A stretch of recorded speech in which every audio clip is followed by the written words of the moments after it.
Hi folks, my name is Tracy Capote. I am an application chemist here with Defiant Technologies. Today I'm going to show you how to clean the PID on your FROG-5000. You're going to need a few things. You're going to need your frog. Your frog should not be plugged into anything. Also, if you use water samples, make sure you remove your sparge bottle before you begin. Okay? You never want to invert the frog with any water in it.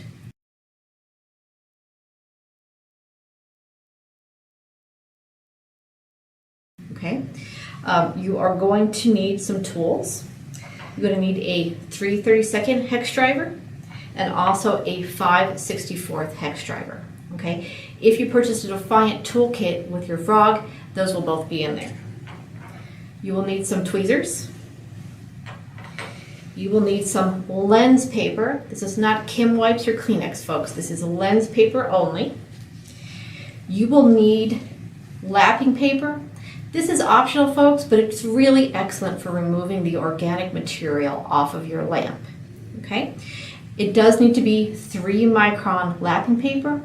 We will have the part number for you as part of this video. You will need some type of solvent. I recommend Optima grade methylene chloride.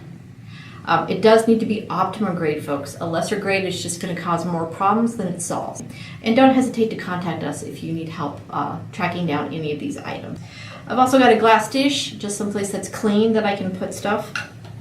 A beaker for my waste. A clean vial. Okay. Now, before we get started, one thing I want to talk about is when would you clean your PID? Okay, if you're starting to notice a drop-off in that low level of detection for your frog, it's usually because of a buildup of organic material on your lamp or on your collector. Okay, I'm going to turn your frog over, lay him gently on his back. We're going to use this 3/32 hex driver to remove the 6 screws that hold your bottom cover in place.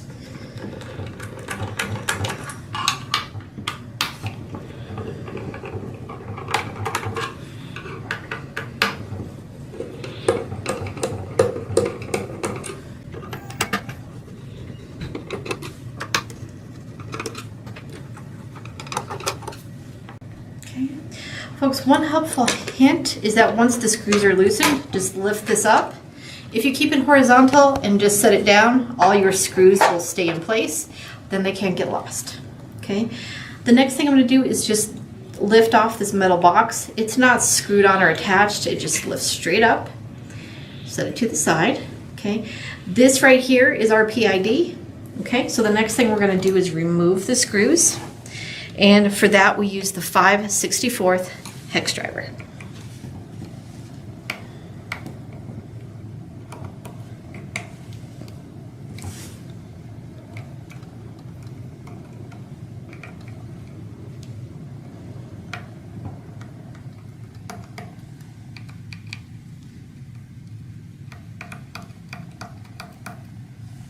Okay.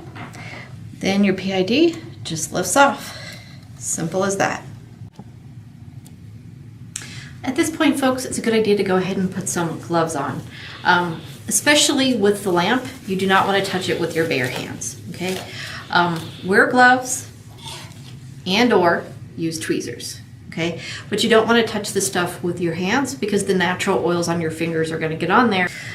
This white rectangular shaped piece, that's your collector. Okay? And what I'm going to do is with my tweezers, I'm going to slide the tweezers under here and I'm going to just lift that straight up. Okay? There's actually 3 pieces that we're going to clean. Underneath this collector is a white piece of Teflon that's just basically a spacer. So you've got your collector, you've got your spacer, okay, and then you've got your lamp inside the PID. Okay, now with my tweezers, I'm going to remove this lamp. Okay, if you can just slide one edge underneath and lift up. And then once you have room, you can take them and slide them underneath the lip of your lamp and just pull it straight out.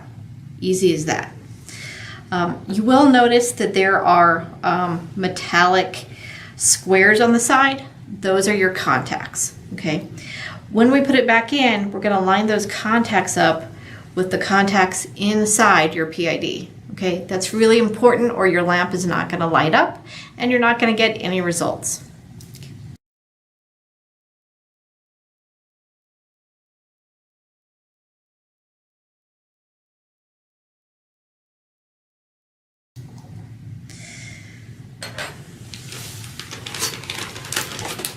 The next thing I'm going to do is I'm going to clean the lamp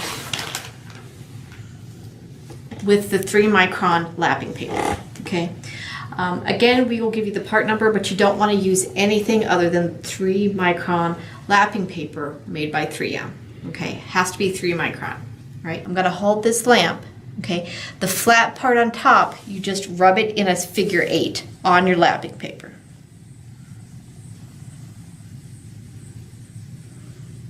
That's all it should take. This step is optional, but it will do a very good job of removing organic matter from the surface of your lamp, which is why we're cleaning the PID. Okay. When you want to clean the lamp is whenever you start noticing your detection goes down. It's usually because of a buildup on the lamp or your collector. Okay.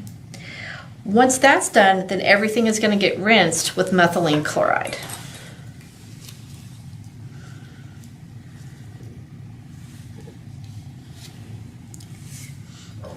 And then I'm just going to pipette the Optima grade methylene chloride over the flat top of the lamp.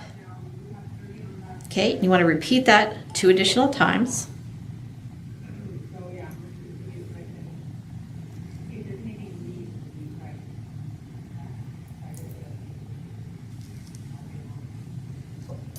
Okay, then you can just lay that back in the dish.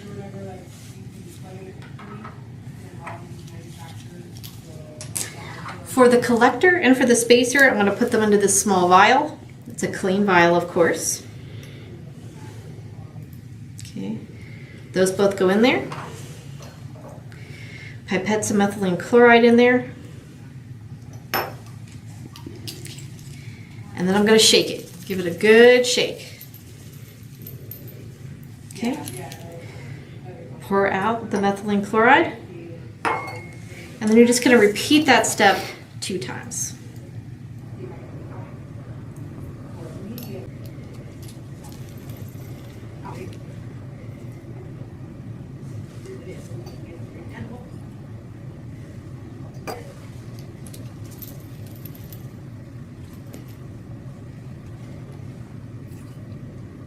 Then the collector and the spacer can just be dumped into your clean glass dish.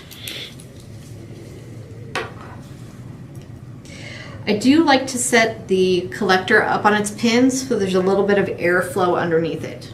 Okay, it's very important to make sure all these components are dry before you attempt to reinstall them inside the frog. If you have access to an oven, 50 degrees C for about 10 minutes will make sure it's nice and dry for you.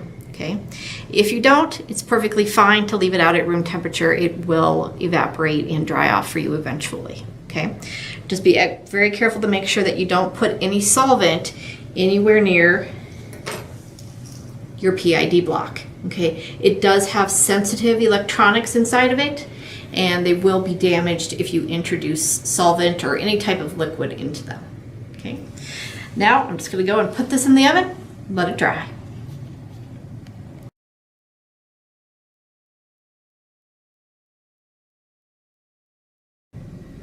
All right, folks, we now have our items back from the oven. They are all nice and dry and ready to be reinstalled. There is a correct orientation to how you put the lamp in, okay? There's contacts on the side of the lamp that need to line up with the contacts on the inside of your PID, okay? The contacts on the outside of this lamp just look like metallic paint. On the inside of your PID, you'll see 2 gold-colored wires. Okay, so you're going to match up 1 metallic square with 1 gold wire.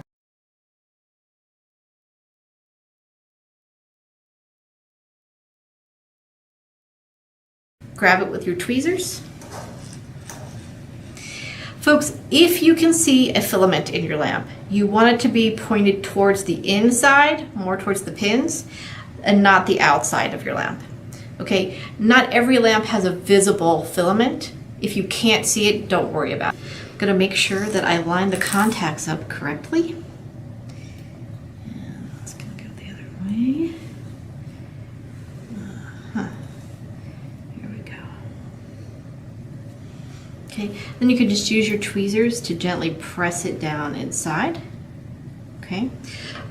One thing that's really helpful is to have some lens paper and just gently wipe the top of that lab.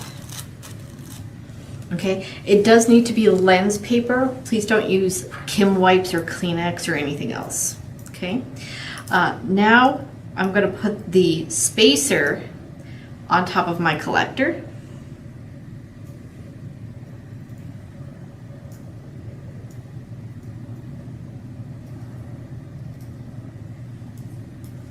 And then I'm going to pick them both up together with my tweezers, and then the pins go into the holes on top of that lamp.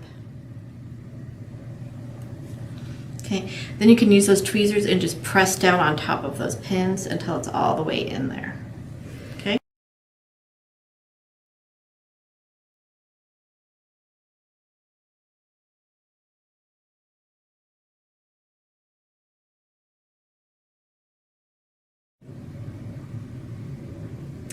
All right, folks, now we are going to put our PID back inside the frog.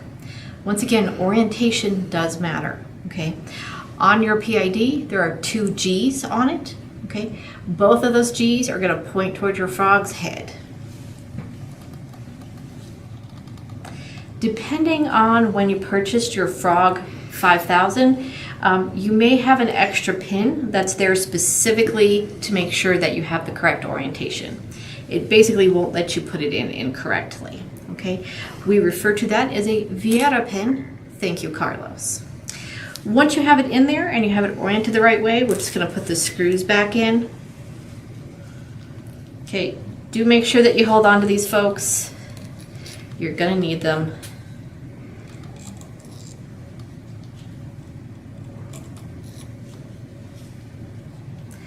You'll notice one of your screws comes with an extra little tab of metal. Okay, that always goes in that position there by one of the G's.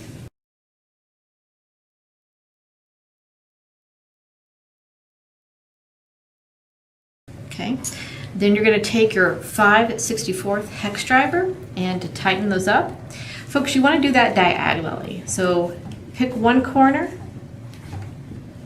and then do the opposite corner.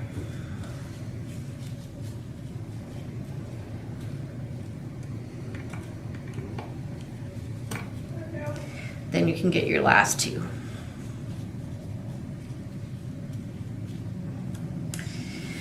That little metal tab, I like to hold it in place with my tweezers while I screw in the last screw. I always save that one for last.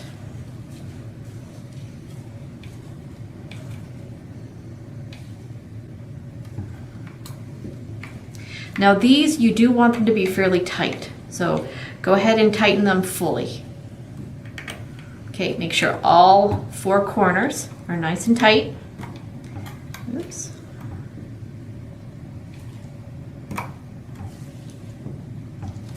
Okay. Now we're going to put this metal box back on top of it. You'll notice one corner has a little indentation that goes over the metal tab.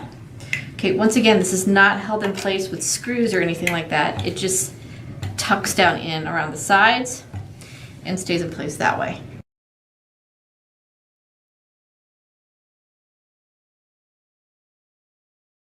Okay, final step is to replace your bottom cover.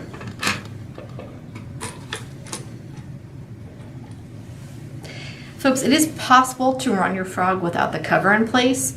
However, I would not recommend that unless you're indoors in a clean environment. Okay, the cover's there to keep dirt from getting into the internal components of the frog. So if you're doing any work outside or anywhere where there's dust or anything like that, please make sure that your cover is in place. Final step, just to tighten up those screws.